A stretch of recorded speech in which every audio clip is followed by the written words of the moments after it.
Brown sugar কিনতে এসে গ্রামবাসীদের হাতে পাকড়াও দুই যুবক। ঘটনায় দুই যুবককে গণপিটুনি দিয়ে পুলিশের হাতে তুলে দিলেন গ্রামবাসীরা। মঙ্গলবার এমন ঘটনায় শোরগোল গঙ্গারামপুর থানার ধলদিঘি পুরানপাড়া এলাকায়। ঘটনায় ওই দুই যুবককে আটক করে পুরো বিষয়টি খতিয়ে দেখছে গঙ্গারামপুর থানার পুলিশ।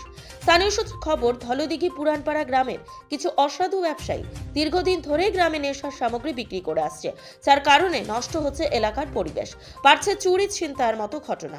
গ্রামের পরিবেশ ফিরিয়ে আনতে এদিন অভিযানে নামে গ্রামের বাসিন্দারাই। সেই মতো মঙ্গলবার দুই যুবক ব্রাউন সুগার কিনতে এলে তাদেরকে আটক করে গ্রামবাসীরা। ঘটনায় ওই দুই যুবককে গণপিটুনি দিয়ে পুলিশের হাতে তুলে দেন গ্রামবাসীরা। এদিকে এমন ঘটনায় ব্যাপক চাঞ্চল্যের সৃষ্টি হয় এলাকায়। ঘটনায় পুলিশ পদক্ষেপের দাবি জানিয়েছেন গ্রামবাসী। দক্ষিণ দিনাজপুর থেকে বাবাই সূত্রধরের রিপোর্ট, কোতলপুর নিউজ। আমি চাই যে আমার ফিল্ডটাকে আমি তিল তিল করে তৈরি করেছি, এইভাবে নষ্ট হতে দিতে আমি পারছি না, যার জন্য আমরা রুখে দাঁড়িয়েছি। আমরা চাই যে আসামি, যে বাইরের ছেলেগুলো আসতেছে তাদের শাস্তি হওয়ার আগের থেকে যারা বিক্রি করছে তাদের শাস্তি হওয়া উচিত। কারণ আমরা চাচ্ছি যে ওদের ইমিডিয়েটলি যেন ধরা হয়। কারা বিক্রি করছে? যারা বিক্রি করছে নাম জানে থানা থেকে, আমি নাম বলবো না যেহেতু আমার ফিল্ড, আমাকে ঘুরতে হবে। অলরেডি নাম জানে থানা থেকে, ওরা নিজেরাই কালকে বলেছে ওনারা যে নাম কি নাম আছে খাতায়। হ্যাঁ, এবার আমার ফিল্ড, আমি নামটা তো ডাইরেক্ট বলতে পারি না, যার জন্য আমি চাচ্ছি যে নামগুলো জানা আছে স্যারেদের, তারা যেন ইমিডিয়েটলি ওদের জন্য ধরে ব্যবস্থাটা করে। আজকে ঠিক কি ঘটনা ঘটেছিল? আজকে ঠিক ঘটনা ঘটেছে, কালকে থেকে বলি, কালকে যখন আমরা একটা পদক্ষেপ নিয়েছি, আমি আর আমাদের স্বনির্ভর দলের সিএসপি, যে আমরা যখন গ্রামের লোকেরা কেউ বের হচ্ছে না, আমরা দুজনেই বের হবো, আমরা পেটাবো। তার আগে আমি এদেরকে বলে দিয়েছি যারা বিক্রি করে, যে আমি আশা কর্মী হিসেবে এদেরকে সতর্কতা করে দিয়েছি। এরা আমাকে বলেছে, ধমক দিয়েছে যে গুলি করে মারবে। আমি বলেছি ঠিক আছে, আমি গুলি করে যদি আমাকে মারতে হয় আমি মরবো, তবু আমি এটা নিয়ে রুখে দাঁড়াবো। কারণ আমি চাই যে এখন যে 10 থেকে 19 বছরের ছেলে, আমরা যে কিশোরগুলোকে নিয়ে মিটিং করি, সেই ছেলেরা যাতে নষ্ট না হয়ে যায়, যার জন্য আমি আর ওই গ্রুপের ওই মহিলা নিয়ে আমরা একটা, কালকে যখন কিছু ছেলে ঢুকছিল তখন আমরা দুজনে বেরিয়েছি পেটানোর জন্য। সত্যি আমার এটা গর্ব হচ্ছে যে আমার পিছনে এত লোক আসবে এটা আমি ভাবতে পারিনি। যখন আমরা দুজনে বেরিয়েছি তখন গ্রামের সব লোক বেরিয়েছে। কালকে কয়জনকে আটক করেছিলেন? কালকে প্রায় 8-9 জনকে ধরেছে। কালকে আজকে কয়জনকে আটক? আজকে অলরেডি সকাল থেকে 2 জনকে ধরা হয়েছে।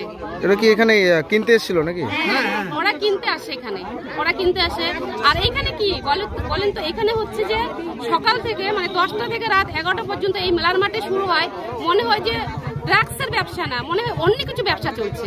পুলিশ প্রশাসন কি ব্যবস্থা নিচ্ছে? হ্যাঁ, পুলিশ প্রশাসন ব্যবসা নিচ্ছে। আমরা ফোন করা মাত্র ওরা ছুটে আসছে। কিন্তু ব্যবসা পুলিশ প্রশাসনের কাজগুলো কেমন হচ্ছে, হচ্ছে না।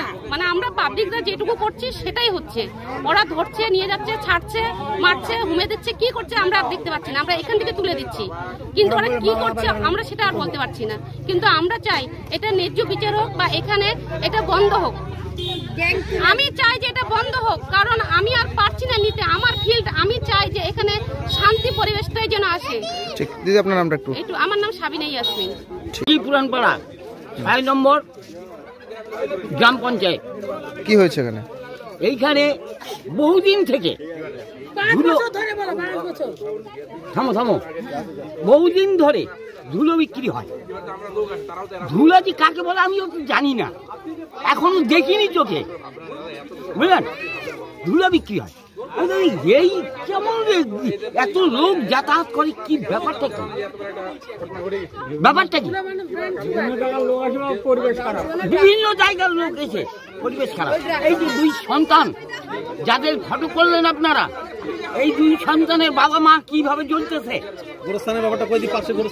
পাশে গোরস্থানে ওই মালতালগুলো ওই কবরের মধ্যে ঢুকে রাখিতে। আবার ধরে নিয়ে যে আবার যদি আমরা পুলিশকে বলতেছি যে আপনারা এই শিকড়গুলোকে তোলেন, কিচ্ছু করে না। আমরা হাতে না পারলে কিছু। তারপরে আপনারা কি চাইছেন? আমরা শান্তি চাইছি। কারা বিক্রি করে, কারা এগুলো এখানে? আমাদের গ্রাম থেকেই 3-4টা লোক বিক্রি করে। নাম বলে দেন। আপনার নাম? আমার নাম ইসা মোহাম্মদ।